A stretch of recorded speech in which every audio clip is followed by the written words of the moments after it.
কিভাবে ব্যায়াম করতে হয়, কিভাবে সেটা মিশ্রণ করতে হয়, এটা গুরুর নিকট হইতে জানব। নিতাই গৌর হরি বল, হরি বল, হরি বল, হরি বল, হরি বল। তাই আজকে রাধারানী সখীদের কথা শুনে বললেন, সখী ওরে শ্যামলা বিমলা অবলা মঙ্গলা, তোরা শোন, আমি তোদের কাছে বলি, তোদের থেকে আমার বধূর সঙ্গে ভালোবাসা তোরা জানিস? তবে শোন, শিশুকাল হইতে বধূর সহিতে পদানে পড়ালো লেখা, শিশুকাল হইতে বধূর সহিতে পদানে পড়ালে লেখা, শিশুকাল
হইতে বধূর সহিতে পদানে পড়ালে লেখা।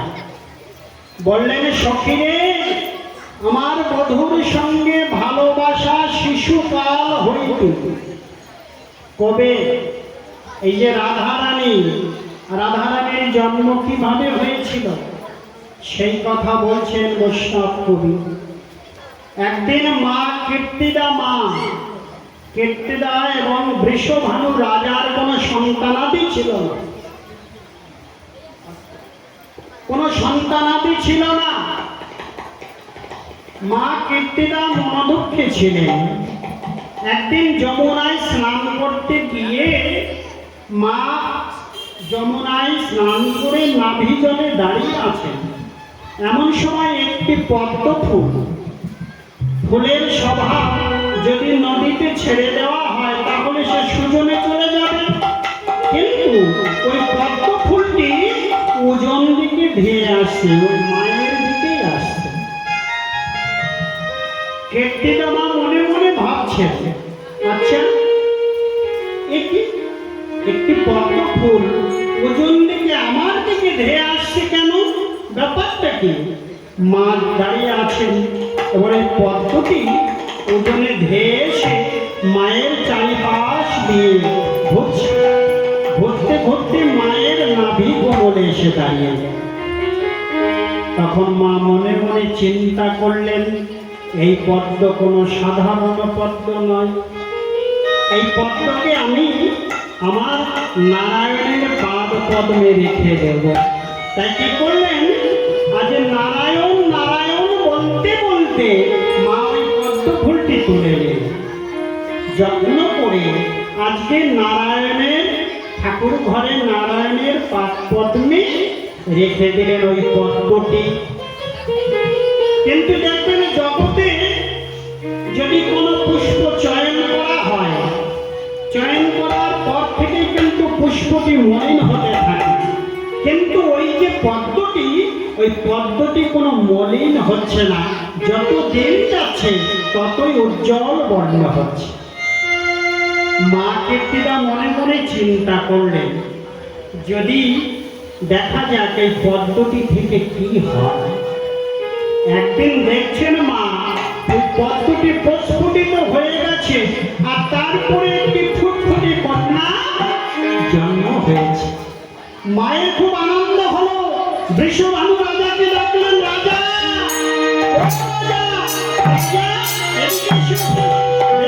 আমাদের একটি সুকন্যা হয়েছে। রাজা এসে দেখলেন সত্যি একটি ফুটফুটে কন্যা। তখন কি করলেন, রাজামশাই চারিদিকে ঢেড়ি পিটিয়ে দিলেন, আমার একটি সুকন্যার জন্ম হয়েছে, তোমরা এসো রাজভবনে এসে আনন্দ উৎসব শুরু করে দাও। যথারীতি সমস্ত নগরবাসী তারা এসে আনন্দ কীর্তন আরম্ভ করে দিলেন। কিন্তু মা কীর্তিরা দেখছেন কন্যাটি নয়নটি অন্ধ, নয়ন মেলছে না। তো কি হলো, এত সুন্দর কন্যা পেলাম, কন্যাটি অন্ধ, সে তো নয়ন মেলছে না। মা মনোকষ্টে থাকে। এদিকে যশোমতী মা, এই কীর্তিদার ছোটবেলার বান্ধবী সই, তা যশোমতী মা শুনতে পেলেন কীর্তিদার নাকি একটি কন্যা সন্তান হয়েছে, যাই একটু দর্শন করে আসি। তাই কি করলেন, যে গোপালকে কোলে নিয়েছেন, নিয়ে বলছে, গোপাল, গোপাল তুই কিন্তু শান্ত থাকবি, তুই কিন্তু বিচলিত হবে না, তোকে নিয়ে আমি একখানে যাচ্ছি, তুই কিন্তু শান্ত থাকবি বাবা।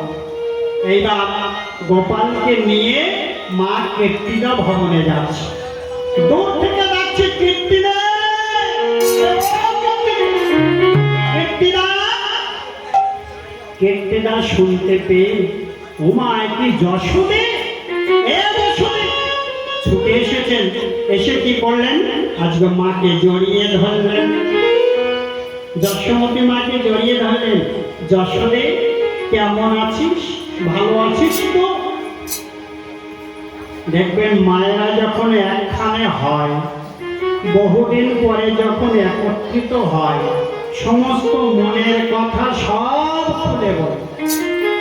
তো যশোমতী মার কীর্তিদা মা ছোটবেলার বান্ধবী, তো অনেকদিন পরে দেখা হয়েছে, আজকে মনের কথা খুলে বলছে। এদিকে গোপাল কোলে বসে ছটফট করছে। মা ঝাপতে ঝাপতে দুষ্টু ছেলে, তোকে বললাম যে বাড়িতে থাক, তা না আমার সঙ্গে চলে চুপ করে বস। গোপাল কি চুপ থাকতে পারে? কতক্ষণে যাবে রাধারানীর কাছে, ওই জন্য সুযোগ পাচ্ছে না। যতই ছটফট করছে মা তত ঝাপতে ধরছে। আজকে কি করলেন, গোপাল মনে মনে চিন্তা করলেন, এইভাবে হবে না। লক্ষ্য করছেন মায়ের গলায় আছে গজমতি হাত, ওই হাতটা আমাকে ছিঁড়ে দিতে হবে, তা না হলে মা আমাকে নামিয়ে দেবেন। কি করলেন, আজকে গোপাল মায়ের গলায় ওই গজমতি হাতটি ধরে টান দিয়েছে, হাতটি ছিঁড়ে গেছে, চারিদিকে ছড়িয়ে গেছে। মা তখন বলছে, দুষ্টু ছেলে, আমার হাতটি ছিঁড়ে দিলি, লক্ষ টাকা দামের গজমতি হাত, তুই আমাকে ছিঁড়ে দিলে, আমার হাতটি। কি করলেন, গোপালকে ছেড়ে দিয়ে আজকে গজমতিতে নয়ন গেছে। মায়ের গজমতিতে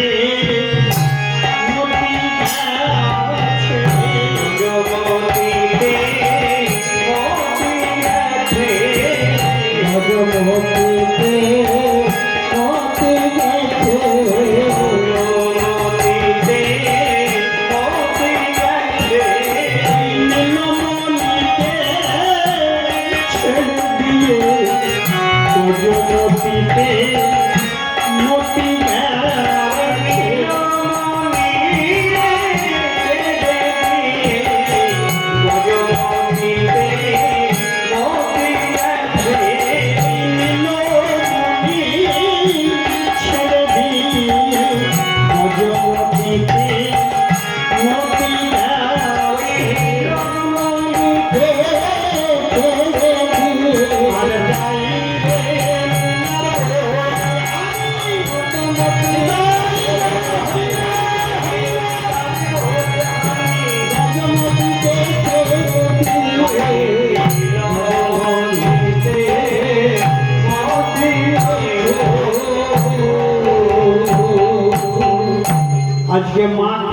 করলেন, নীলমণিকে ছেড়ে দিলেন, দিয়ে আজকে গজমতি কুড়াচ্ছে। বৈষ্ণব কবি বললেন, ওমা আমাদের সংসারের দশা হলো এমনই, আমাদের যখন সুখ আসে, যখন আমরা অর্থ সম্পত্তি পেয়ে যাই, সংসারে যখন অনেক সুখ নেমে আসে,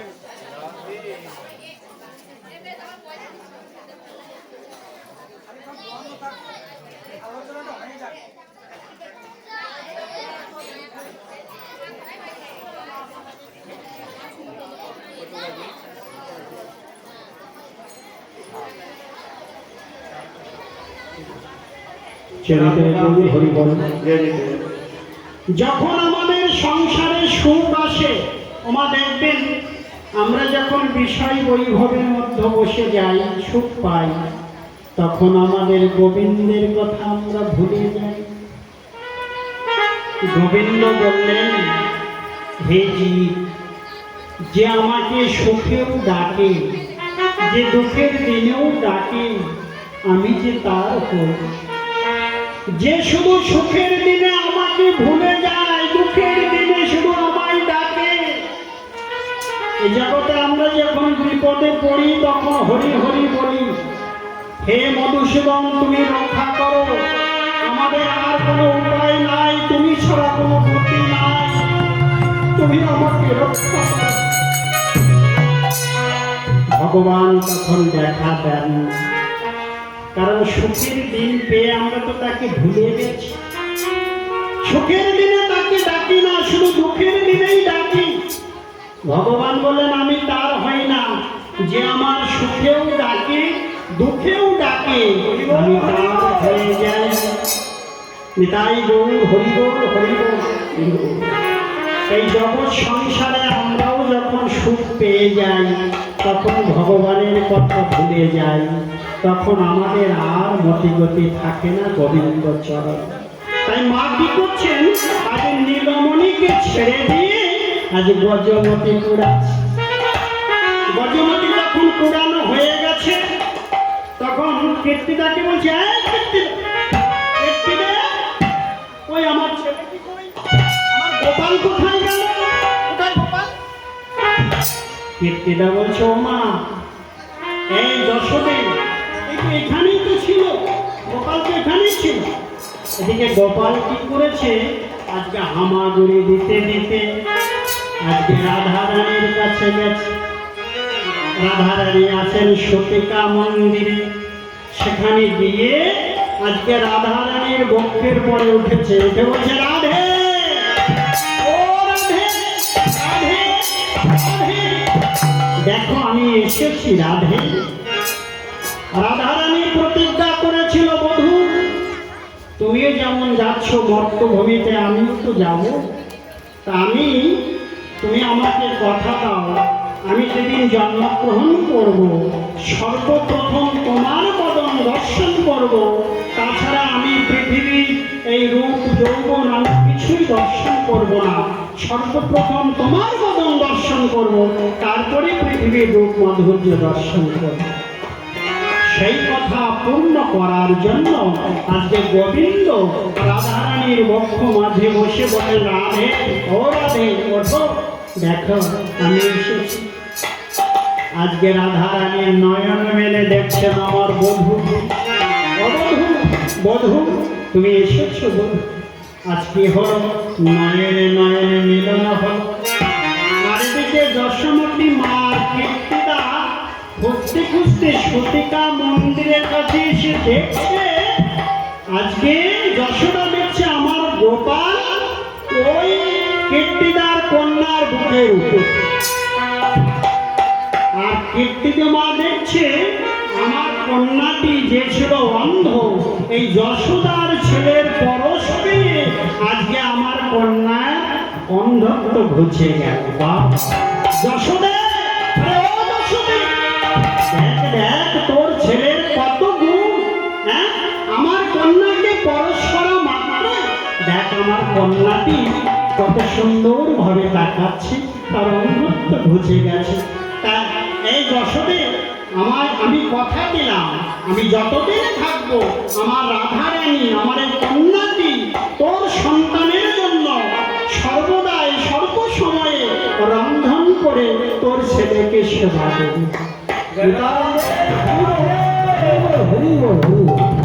সেই হইতে যে কথা দিয়েছিলেন রাধারানী গোবিন্দকে ভালো মন্দ রান্না করে করে তিনি সেবা দিতেন গোবিন্দের কথা। তাই সেই শিশুকাল হইতে আমার বন্ধুর সঙ্গে ভালোবাসা। সখী দেখ এই যে আমার অঙ্গটি দেখছিস এই যে সোনার বরণ এই বরণটি কবে থেকে হয়েছে জানিস? তবে বলি শোন আমার বধূ সে পরশ বধূ সে বধূ সে পরশ বধূ সে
যেদিন হইতে বধূ আমার পরশ করেছে আমি সেই দিন হইতে সোনার বরণ হয়েছে। সোনার বরণ হইল সোনার বরণ হয়েছে সেই দিন হইতে যেদিন হইতে বধূ আমাকে পরশ করেছে।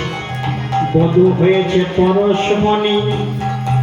ওমা এই যে পরশমণি আমরা একটি পরশ পাথরের কথা জানি যে পাথরটি লোহাকে পরশ করালে লোহাটি সোনা হয়